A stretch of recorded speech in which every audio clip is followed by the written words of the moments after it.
I see a lot of hate around Genshin Impact, like on a continuous basis. Cause you know, the developers tend to do oopsies left and right. Remember when you were excited for Fontaine?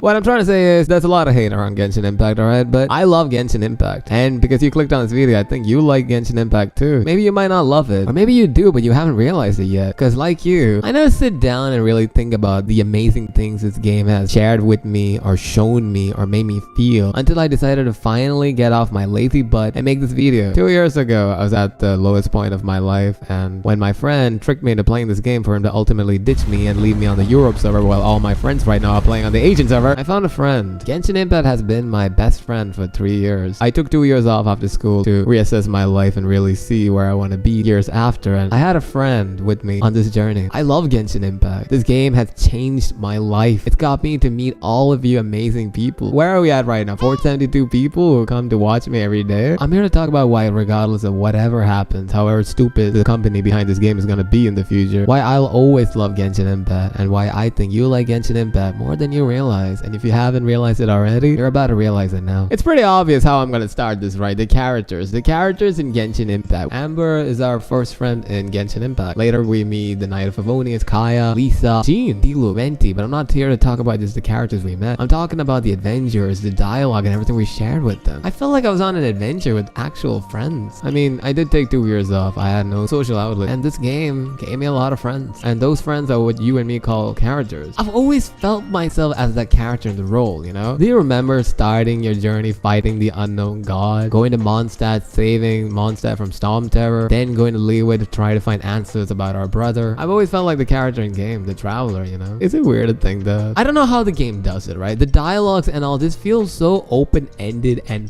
fun. It just feels like things I would say. Lumine is a character I've so closely felt connected with, you know? I felt like that character the game lets us play as for so long, and like how she experienced all those experiences, the events, the wholesome events, the fights, the betrayals, the nail-biting moments, the fight with Child, remember that? I felt like I was there too, you know? I felt like I shared this experience not as just a player, but more so as a person. Have you felt that feeling? Or am I just so far gone in this game that not even God can help me now? But yeah, I felt that. The characters in Genshin are just that amazingly written. The dialogue never feels so robotic. How do I explain it, bro? They feel so real. These characters never felt like buckets of pain for me or 2D models. They felt like the friends I've had for the longest time. Venti, his cheery go-to-lucky nature. Zhongli always being broke. Hey, cause she's so damn adorable. It's not just the playable gacha characters in Genshin. Even the NPCs. Heck, characters without dialogue. Do you guys remember Ru? Maybe you know what I'm talking about, cause you know, a lot of people do skip world quests and all, but even NPC dialogues, words of text, it pulls you in, dude. I never feel like I'm playing some RPG with the, you know, just do that, do this. I mean, of course, there are some times when, you know, the game has to make you do it, but other than that, I love the characters in Genshin. I love the NPCs. I love finding out what they're doing, what they're going to be doing next, just chatting with them, knowing about their well-being. I am fucking weird like that, but yes. And that moves on to my next point. The world building and the open world of Genshin Impact is top tier. Do you remember the first time we activated the Statue of the Seven in Mondstadt and we saw Mondstadt out in the distance like that with the lush green and the trees? That's when I fell in love with the game. Until later on I realized that I would never actually get rid of Paimon and she'll be stuck with me until Sumeru, probably till the end of time.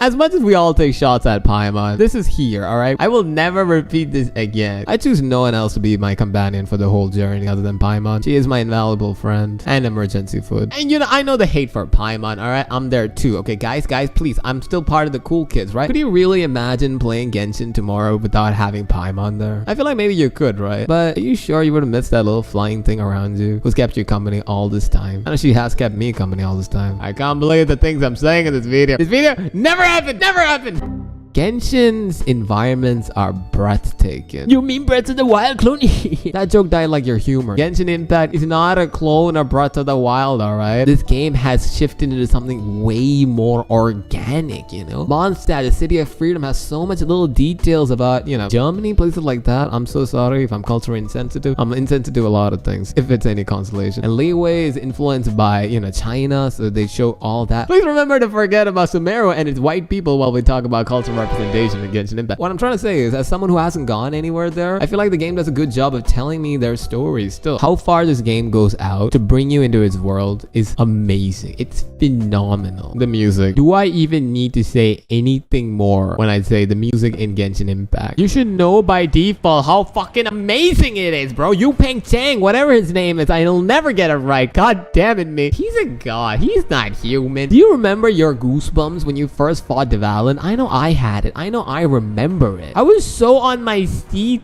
bro. I didn't even know the guy had a meter that I had to finish before I could actually touch the guy. My Wenty died before, you know, I could actually use him, so. Even the fight with Child.